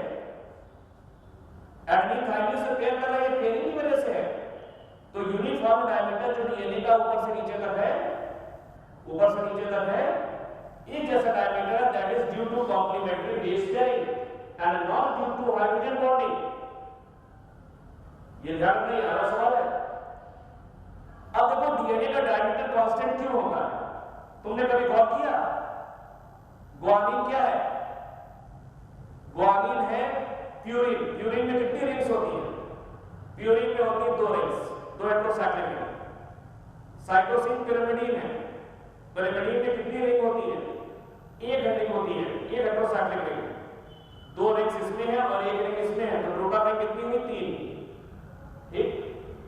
एडेनिन प्यूरिन है, प्यूरिन में कितनी हेटेरोसाइक्लिक रिंग होती है? 2। थाइमिन पिरिमिडीन है, पिरिमिडीन में कितनी हेटेरोसाइक्लिक रिंग्स होती है? 1। तो 2 और 1 3। हमेशा प्यूरिन के सामने पिरिमिडीन होता है, या कह लो पिरिमिडीन के सामने प्यूरिन होता है, और 3 ही रिंग मिलेगी तुम्हें। यहां देख लो, यहां देख लो, यहां देख लो, हर जगह 3 रिंग्स मिलेगी। इसी वजह से डीएनए का डायमीटर कैसा है? कांस्टेंट होता है, 20 एंगस्ट्रॉम या 2 नैनोमीटर। तो डीएनए का जो डायमीटर है, बी डीएनए की बात कर रहे हैं, बी डीएनए जो बताया था वॉटसन एंड ने जो मॉडल दिया था, बी डीएनए का, इसका डायमीटर होता है 20 एंगस्ट्रॉम या 2 nanometre and that is due to complementary base pairing. Adenine यानी प्यूरिन के सामने हमेशा थाइमिन यानी पिरिमिडीन होता है। टोटल रिंग्स कितनी हो गई? 3, हमेशा 3 ही रहेंगे। ग्वानिन प्यूरिन है 2 रिंग्स, साइटोसिन पिरिमिडीन है 1 रिंग, टोटल रिंग कितनी हुई? 3। तो ये कांस्टेंट डायमीटर ये कॉम्प्लीमेंट्री बेस पेयरिंग की वजह से होता है, ना कि हाइड्रोजन बॉन्डिंग की वजह से। सारे पॉइंट्स एक बार फिर से बता देते हैं, 1-2 क्वेश्चन बताते कैसे आते हैं। यूकैरियोट्स में डीएनए डबल हेलिकल होता है और लीनियर होता है, 2 सिरे होते हैं, एक सिरा ये, एक सिरा ये। इसमें 2 राइट हैंडेड पॉलीन्यूक्लियोटाइड चेन्स होती हैं जो एक इमेजिनरी सेंट्रल एक्सिस के चारों तरफ राइट हैंडेड क्वाड है, जो एक इमेजिनरी एक्सिस के चारों तरफ क्वाड है, राइट हैंडेड चेन्स है जो इमेजिनरी एक्सिस के चारों तरफ कॉइल है। एक चेन रन करती 3 प्राइम टू 5 प्राइम, दूसरी 5 prime to 3 prime. Anti parallel. DNA का जो बैकबोन है, मेन स्ट्रक्चर, वो शुगर और फॉस्फेट का बना होता है। नाइट्रोजनस बेसेस इस बैकबोन के परपेंडिकुलर है और साइड चेन्स की तरह है, अंदर की तरफ मुड़े हैं, बाहर नहीं है। एडेनिन के सामने उसका कॉम्प्लीमेंट्री बेस थाइमिन है, ग्वानिन के सामने उसका कॉम्प्लीमेंट्री बेस साइटोसिन है। तो दोनों चेन सेम नहीं है, ये दोनों चेन्स जो होती है आपस में कॉम्प्लीमेंट्री है। कैसी है? कॉम्प्लीमेंट्री है। एडेनिन के सामने थाइमिन 2 हाइड्रोजन बॉन्ड्स होते हैं, ग्वानिन के सामने cytosine 3 hydrogen bond. Adenine thymine के बीच में 2 हाइड्रोजन बॉन्ड्स, ग्वानिन और साइटोसिन के बीच में 3 हाइड्रोजन बॉन्ड्स। ये जो हाइड्रोजन बॉन्ड्स होते हैं वो डीएनए को स्टेबिलिटी देते हैं। दोनों पॉलीन्यूक्लियोटाइड चेन्स आपस में चिपक जाती हैं और डीएनए को स्टेबिलिटी मिलती है हाइड्रोजन बॉन्ड्स की वजह से। हीट करने पर ये हाइड्रोजन बॉन्ड्स टूट जाते हैं, दोनों चेन्स अलग हो जाती हैं, इसे मेल्टिंग या डीनेचुरेशन कहते हैं। ठंडा करने पर फिर से हाइड्रोजन बॉन्ड्स बन जाते हैं, दोनों चेन्स आपस में चिपक जाती हैं, हाइब्रिडाइज कर जाती हैं, इसे एडेनिंग या डीनेचुरेशन कहते हैं। एक स्पाइरल में 10 बेस पेयर होते हैं, यानी 10 सीढ़ियां होती हैं। 2 बेस पेयर के बीच की दूरी यानी 2 सीढ़ियों के बीच की दूरी 3.4 एंगस्ट्रॉम है। एक स्पाइरल कितनी दूरी तय करेगा? 10 × 3.4 34 एंगस्ट्रॉम यानी 3.4 नैनोमीटर। ध्यान रखना, एक सीढ़ी से जब दूसरी सीढ़ी में चढ़ते हैं तो कितना घूम जाते हैं? Angular distance 36 degree. एक स्पाइरल में 10 सीढ़ियां हैं तो 10 × 36 360, यानी एक स्पाइरल में टोटल कितना घूम जाता है? 360 घूम जाते हैं। डीएनए का डायमीटर ऊपर से नीचे तक या नीचे से ऊपर तक पूरी लंबाई में यूनिफॉर्म यानी कांस्टेंट है। 20 एंगस्ट्रॉम या 2 नैनोमीटर इसका डायमीटर है।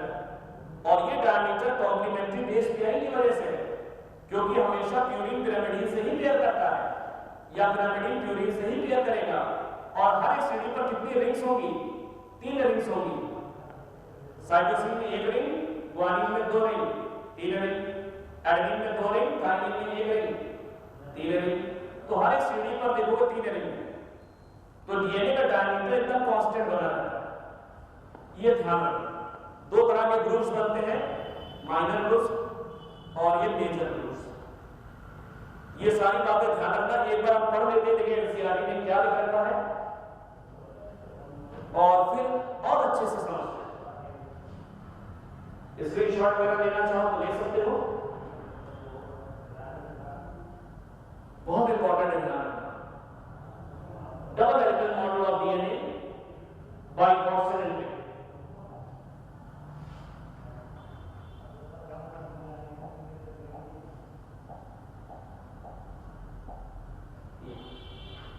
पॉइंट्स पढ़ लेते हैं, सारे हमने अच्छे से एक्सप्लेन कर दी।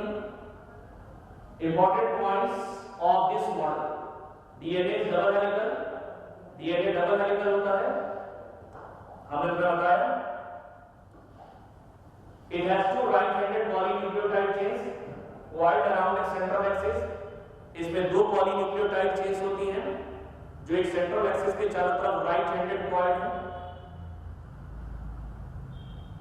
The 2 polynucleotide chains are anti-parallel। दोनों chains anti-parallel होती हैं। क्यों? One chain running 3 prime to 5 prime direction, while other at 5 prime to 3 prime direction। एक चेन रन करती है 3 to 5, दूसरी रन करती है 5 to 3, यानी अपोजिट डायरेक्शन में रन कर रही है, एंटी पैरेलल होती है। ठीक है? बैकबोन ऑफ डीएनए हमने बताया किस चीज की बनी है? शुगर और फॉस्फेट की। शुगर और phosphate. Nitrogenous bases are projected more और less perpendicular to this backbone. Nitrogenous bases इस बैकबोन के लगभग परपेंडिकुलर होते हैं, 90 डिग्री पे होते हैं, बट फेस इनसाइड अंदर की तरफ है, अंदर की तरफ सम्मुख है, बाहर की तरफ नहीं। नाइट्रोजनस बेसेस अंदर की तरफ होते हैं, इधर नहीं है, अंदर की तरफ होते हैं। फेस इनसाइड यानी प्रोजेक्टेड इनवर्ड्स, अंदर की तरफ प्रोजेक्टेड है, इधर नहीं है। The two polynucleotide chains are complementary, दोनों पॉलीन्यूक्लियोटाइड चेन्स सेम नहीं होती। अगर एक तरफ एडेनिन है तो दूसरी तरफ एडेनिन नहीं होता, एडेनिन का कॉम्प्लीमेंट्री बेस थाइमिन होता है, तो दोनों चेन्स सेम नहीं होती, कॉम्प्लीमेंट्री होती है। That is if adenine is present on one chain then it's complementary base, thymine is present on other chain. अगर एक चेन पर एडेनिन है तो दूसरी चेन पर उसका कॉम्प्लीमेंट्री बेस थाइमिन होता है। एडेनिन के सामने एडेनिन नहीं होता, उसका कॉम्प्लीमेंट्री बेस थाइमिन होता है। इसलिए दो चेन्स, ये दोनों चेन्स सेम नहीं होती, कॉम्प्लीमेंट्री होती है, ध्यान रखना। नेक्स्ट देखते हैं, two hydrogen bonds are present between adenine and thymine. Adenine और थाइमिन के बीच में दो हाइड्रोजन बॉन्ड्स होते हैं and 3 hydrogen bonds between guanine and cytosine. Adenine और थाइमिन के बीच में कितने हाइड्रोजन बॉन्ड्स हैं?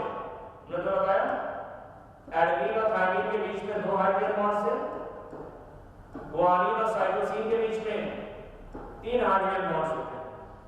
Hydrogen bonds provide stability to the DNA double helix. Hydrogen bond DNA को स्टेबिलिटी देते हैं क्योंकि दोनों चेन्स आपस में जुड़ी रहती हैं इन्हीं हाइड्रोजन बॉन्ड्स की मदद से। गर्म करने पर और हीटिंग हाइड्रोजन बॉन्ड्स गर्म करने पर हाइड्रोजन बॉन्ड्स टूट जाते हैं and the two polynucleotide chains separate, और ये दो पॉलीन्यूक्लियोटाइड चेन्स अलग हो जाती हैं। इसको क्या कहते हैं? This is known as melting और डीनेचुरेशन। इसे मेल्टिंग या डीनेचुरेशन कहते हैं। ऑन कूलिंग, ठंडा करने पर these two chains again hybridized or held together, ये दोनों चेन्स फिर से आपस में चिपक जाती हैं। इसे कहते हैं एनीलिंग या रीनेचुरेशन कहते हैं। एनीलिंग या रीनेचुरेशन कहते हैं। एक क्वेश्चन अक्सर पूछा जाता है, इनमें से कौन से डीएनए का मेल्टिंग पॉइंट ज्यादा होगा? एक डीएनए ये दे रखा है, एक डीएनए ये दे रखा है,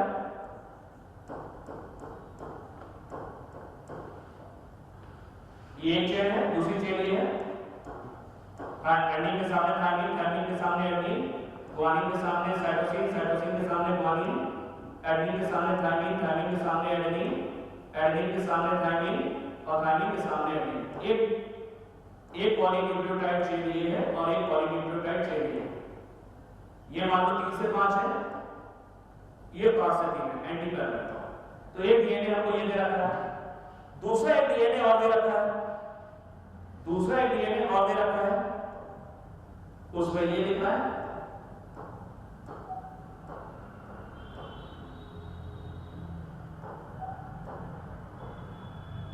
गुआनिन के सामने साइटोसिन, गुआनिन के सामने साइटोसिन, साइटोसिन के सामने गुआनिन, साइटोसिन के सामने गुआनिन, एडेनिन के सामने थाइमिन, थाइमिन के सामने एडेनिन, गुआनिन के सामने साइटोसिन, साइटोसिन के सामने गुआनिन। तुम जानते हो एडेनिन थाइमिन से पेयर करता है, एडेनिन थाइमिन से पेयर करता है, कितने हाइड्रोजन बॉन्ड्स होते हैं? 2। गुआनिन साइटोसिन से पेयर करता है, कितने हाइड्रोजन बॉन्ड्स? 3। तो हाइड्रोजन बॉन्ड्स हमने दिखाए नहीं। ये चेन है 3 से 5 सपोज करो ये, और दूसरी चेन है ये 5 से 3, एंटी पैरेलल होती है। अब पूछ रहा है ये दो डीएनए के सैंपल है, ये और ये, इनमें से किसका मेल्टिंग पॉइंट अधिक होगा? ये ए है, ये बी। इनमें से किसका मेल्टिंग पॉइंट ज्यादा होगा? अरे मेल्टिंग पॉइंट उस डीएनए का ज्यादा होगा जिसमें बॉन्ड्स ज्यादा होंगे। गुआनिन और साइटोसिन के बीच में कितने बॉन्ड्स होते हैं? 3 हाइड्रोजन बॉन्ड्स होते हैं। एडेनिन और थाइमिन के बीच में कितने बॉन्ड्स होते हैं? इनमें 2 हाइड्रोजन बॉन्ड्स होते हैं। तो जब बॉन्ड्स ज्यादा होंगे तो उसका मेल्टिंग पॉइंट भी ज्यादा होगा, क्योंकि बॉन्ड्स को तोड़ने के लिए ज्यादा एनर्जी चाहिए, ज्यादा बॉन्ड होंगे तो ज्यादा एनर्जी चाहिए उनको तोड़ने के लिए। तो जिस डीएनए के अंदर गुआनिन और साइटोसिन ज्यादा होगा उसका मेल्टिंग पॉइंट भी ज्यादा होगा, क्योंकि उसमें बॉन्ड्स ज्यादा होंगे, क्योंकि गुआनिन और साइटोसिन के बीच में 3 होते हैं। तो इस वाले में देखो गुआनिन साइटोसिन कितने हैं? 1 2, इसमें गुआनिन साइटोसिन केवल 2 दिख रहे हैं। क्या देखो 1 2 3 4 5 6, यहां पर 6 गुआनिन और साइटोसिन है। गुआनिन और साइटोसिन के बीच में कितने हाइड्रोजन बॉन्ड्स होते हैं? 3। तो इसका मेल्टिंग पॉइंट ज्यादा होगा क्योंकि इसमें it has more guanine and cytosine, या कह लो मोर बॉन्ड्स। गुआनिन साइटोसिन की वजह से इसमें बॉन्ड्स ज्यादा है तो इसका मेल्टिंग पॉइंट ज्यादा है। ऐसे सवाल आते हैं, ध्यान रखना। अब हमने तुम्हें उधर बताया था, ध्यान रखना। एक स्पाइरल को एनसीईआरटी कहता पिच। कितनी सीढ़ियां थी? 10, और एक सीढ़ी पर एक बेस पेयर था।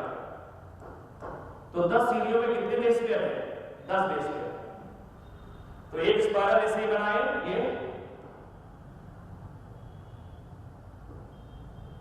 ये एक स्पाइरल, ये एक spiral.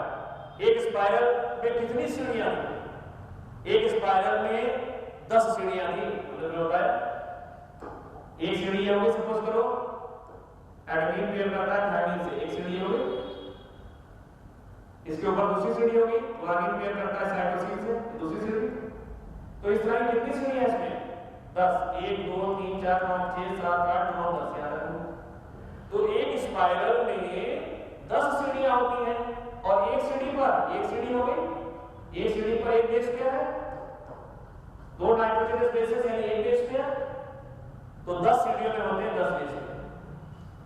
Distance between 2 base pair, 2 सीढ़ियों के बीच की दूरी हमने बताया था। 2 सीढ़ियों के बीच की दूरी क्या बताया तुम्हें? 2 सीढ़ियों के बीच की दूरी ये, एक सीढ़ी से दूसरी सीढ़ी के ऊपर चढ़ते हैं कितनी दूरी है? 3.4 एंगस्ट्रॉम। तो एक 2 सीढ़ियों के बीच की दूरी 3.4 एंगस्ट्रॉम है, तो 10 सीढ़ियों की दूरी 10 यहां तक होगी, यहां से लेकर यहां तक 10 हो गई। तो 10 सीढ़ियों की दूरी कितनी हो गई? डिस्टेंस बिटवीन 2 बेस पेयर, इसको हम लोग कहते हैं राइज पर बेस पेयर। 2 सीढ़ियों के बीच की दूरी है 3.4 angstrom. Therefore each spiral covers a distance of, तो एक स्पाइरल कितनी दूरी तय कर रहा है जिसमें 10 सीढ़ियां हैं? तो 10 से मल्टीप्लाई कर दो, 34 एंगस्ट्रॉम कह दो या 3.4 नैनोमीटर। 34 एंगस्ट्रॉम या 3.4 नैनोमीटर। 2 सीढ़ियों के बीच की दूरी 3.4 एंगस्ट्रॉम, तो 10 सीढ़ियों के बीच की दूरी होगी 34 एंगस्ट्रॉम या नैनोमीटर में 3.4 नैनोमीटर। एक स्पाइरल को हम लोग पिच भी कहते हैं, ध्यान रखना। 2 बेस पेयर के बीच की दूरी इसे बोलते हैं राइज पर बेस पेयर। 2 बेस पेयर के बीच की दूरी, एक सीढ़ी से चढ़ो, एक सीढ़ी से जब दूसरी सीढ़ी पे जाते हैं कितना राइज किया? 2 सीढ़ियों के बीच की दूरी को बताता है 3.4 एंगस्ट्रॉम होती है। तो 10 सीढ़ियों के बीच की दूरी 34 एंगस्ट्रॉम। आगे देखते हैं। Each strand appears like a helical staircase. Each strand appears like a helical staircase. हर एक धागा या हर एक पॉलीन्यूक्लियोटाइड चेन कह लो घूमी हुई सीढ़ी जैसा दिखता है, रिवॉल्विंग स्टेयरकेस या हेलिकल स्टेयरकेस। हर एक स्टेप पर कितने बेस पेयर होते हैं? एक जोड़ी हमने बताया। हर एक स्टेप पर कितने बेस पेयर होते हैं? एक बेस पेयर होता है। हर एक पॉलीन्यूक्लियोटाइड चेन एक घूमी हुई सीढ़ी जैसी है। हर एक सीढ़ी के ऊपर एक सीढ़ी है, हर एक सीढ़ी के ऊपर क्या है?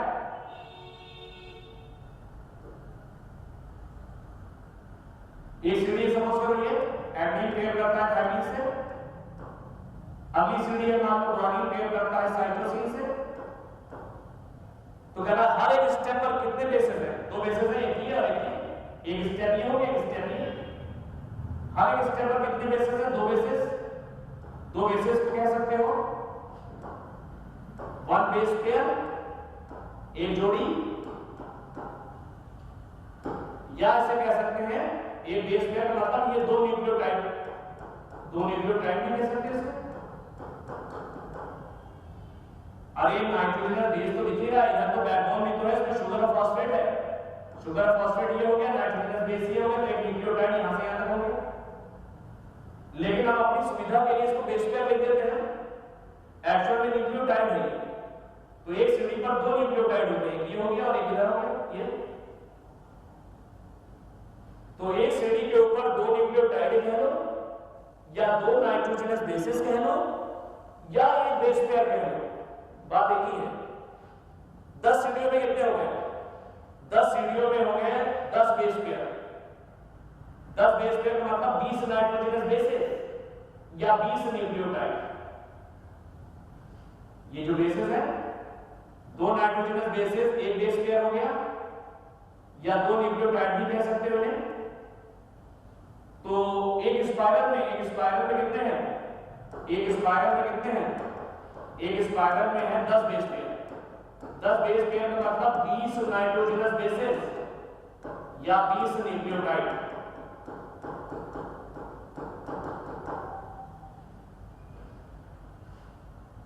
एक सीढ़ी है, इसमें 2 नाइट्रोजनस बेसेस हैं, तो ऐसे 10 सीढ़ियां होंगी अगर एक स्पाइरल में। एक सीढ़ी पर 2 है तो 10 पर 20 नाइट्रोजनस बेसेस हो गए। एक नाइट्रोजनस बेस का मतलब एक न्यूक्लियोटाइड, 20 नाइट्रोजनस बेस का मतलब 20 न्यूक्लियोटाइड। अब इधर शुगर फॉस्फेट बैकबोन भी तो है ना, उसको भी तो लेना पड़ेगा। लेकिन अपनी सुविधा के लिए हम लोग नाइट्रोजनस बेस लिखते हैं, लेकिन वास्तव में ये 20 न्यूक्लियोटाइड है।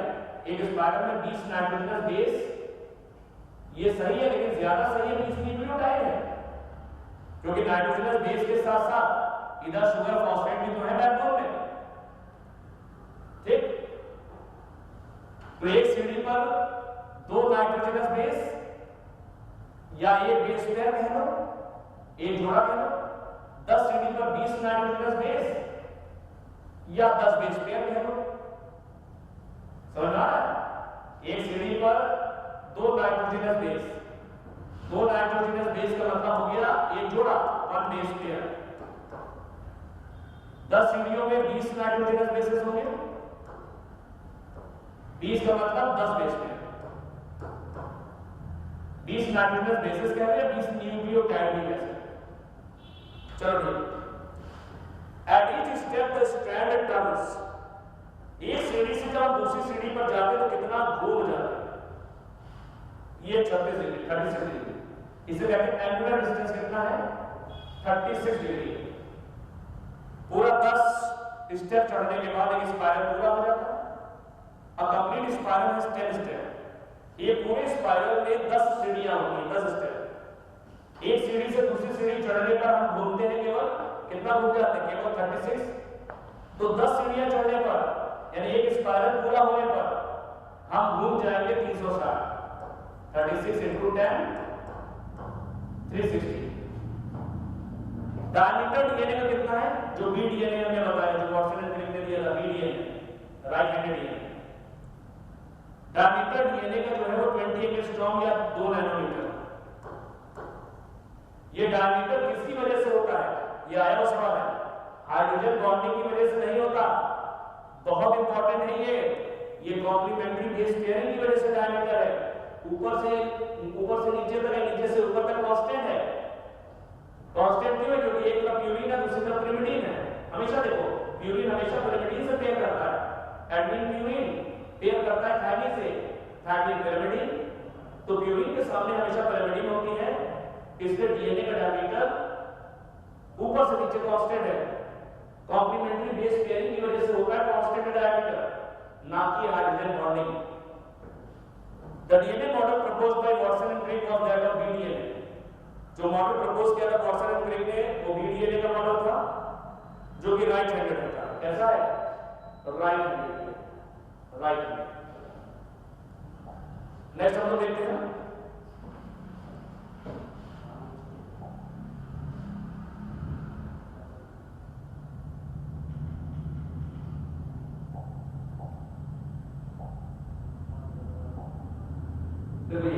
इस वाले डायग्राम में समझ सकते हैं। डीएनए डबल हेलिकल मॉडल जो वॉटसन एंड क्रिक ने दिया था, इधर दे रखे हैं दो फिगर्स दे रखे हैं, दो डायग्राम। दो राइट हैंडेड पॉलीन्यूक्लियोटाइड चेन्स होती हैं।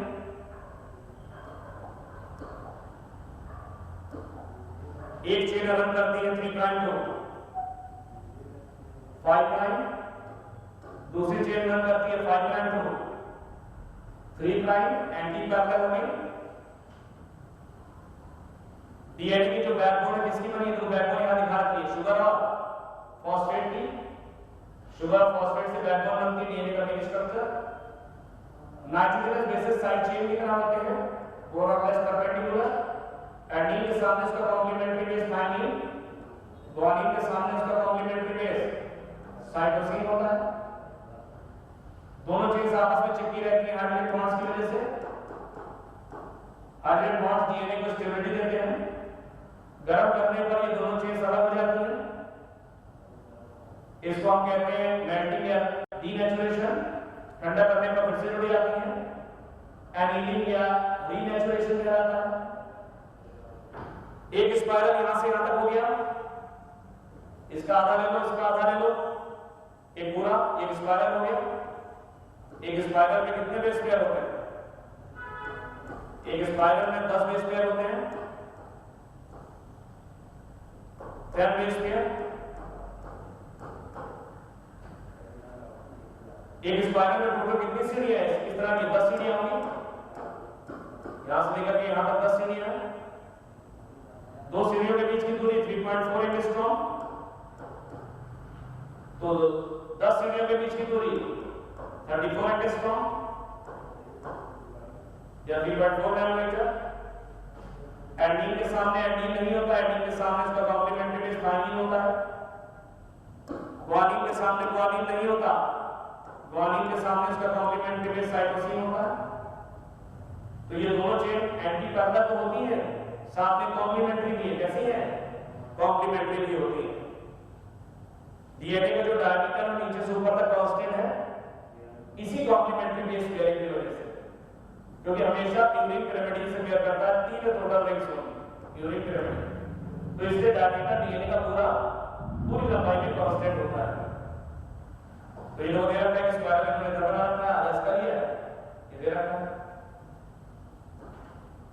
एक स्पाइरल 34 एंगस्ट्रॉम, दो न्यूक्लियोटाइड के बीच के, दो बेस पेयर के बीच की दूरी कितनी, 3.4। चाहे जैसे समझ, बीच में एक इमेजिनरी एक्सिस भी होती है। ये दो पॉलीन्यूक्लियोटाइड जो आपस में राइट हैंडेड लिपटी रहती है अराउंड अ सेंट्रल एक्सिस। ये सेंट्रल एक्सिस के चारों तरफ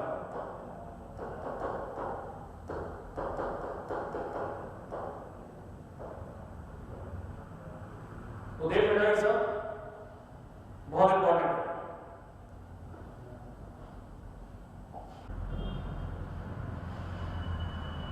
अभी हमने देखा वॉटसन क्रिक का डबल हेलिकल मॉडल, जो कि बीडीएनए का था। बीडीएनए राइट हैंडेड होता है। कई तरह के डीएनए बेटा पाए जाते हैं। सबसे कॉमन तो बीडीएनए है, जो ज्यादातर ऑर्गेनिजम्स में पाया जाता है। बीडीएनए के अलावा डजन फॉर्म ऑफ डीएनए, दर्जन प्रकार के डीएनए होते हैं। There are more than dozen form of DNA. एक दर्जन से ज्यादा किस्म के डीएनए पाए जाते हैं, जैसे ए डीएनए, सी डीएनए, जेड डीएनए। हमें जो पढ़ा वो बी डीएनए था, उसके अलावा ए डीएनए भी पाया जाता है, सी डीएनए भी होता है, जेड डीएनए भी होता है। देखो बी डीएनए के एक स्पाइरल में कितने बेस पेयर थे, 10 बेस पेयर थे। 10 सीढ़ियां थी, एक सीढ़ी पर एक बेस पेयर, 10 सीढ़ी पर 10 बेस पेयर। ध्यान है, बी डीएनए का डायमीटर कितना था, 20 एंगस्ट्रॉम यानी 2 नैनोमीटर। ध्यान रखना। ए डीएनए के एक स्पाइरल में 11 बेस पेयर होते हैं। सी डीएनए के एक स्पाइरल में 9 बेस पेयर होते हैं। तो ऐसे याद कर लेना, ए में 11 बेस पेयर, बी में 10 बेस पेयर और सी में 9 बेस पेयर होते हैं। याद रखना, बी हमने बताया तुम्हें डिटेल में। जेड डीएनए थोड़ा सा डिटेल में पढ़ लेना, कभी कभी आता है। बी डीएनए की तुलना की जाती है जेड डीएनए से। देखो बी डीएनए राइट हैंडेड था।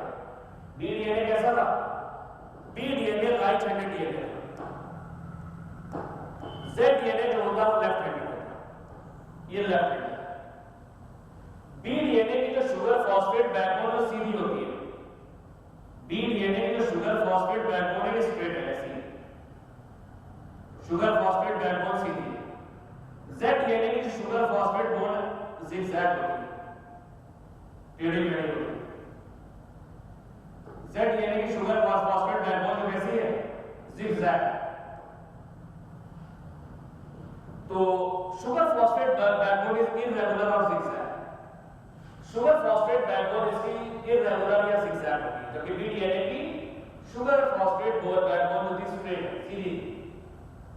BDNA के हर एक स्पाइरल में 10 बेस पेयर होते हैं, लेकिन ZDNA में 12 होते हैं। ZDNA में कितने हैं? 12 बेस पेयर। हर एक स्पाइरल यहां पर 45 एंगस्ट्रॉम दूरी तय करता है। देखो इसको अगर तुम यहां पर ऐसे लिखो, इधर हम BDNA लिख देते हैं, इधर हम लिख देते हैं BDNA,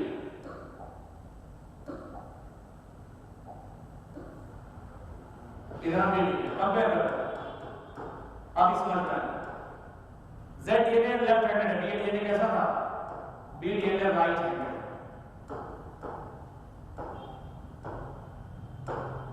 शुगर फॉस्फेट बैकबोन इसकी रेगुलर टेढ़ी मेढ़ी होती है, जिगजैग होती है, टेढ़ी मेढ़ी। ये शुगर फॉस्फेट बैकबोन सीधी है, स्ट्रेट होती है, सीधी। हर एक स्पाइरल में 12 बेस पेयर होते हैं, यहां 10 बेस पेयर। एक स्पाइरल ZDNA में दूरी जो तय करता है वो 45 एंगस्ट्रॉम है, यहां 34 एंगस्ट्रॉम।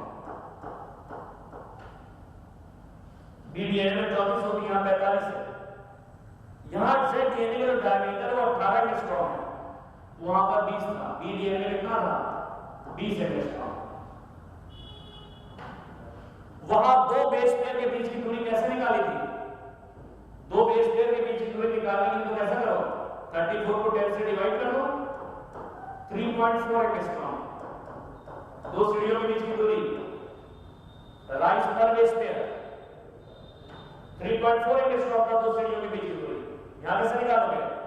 यहां 45 को तुम 12 से डिवाइड करो, एक स्पाइरल में यहां पर 12 है बेस पेयर और दूरी है 45, तो 45 को भाग कर दो 12 से, तो आ जाएगा 3.7 पॉइंट समथिंग।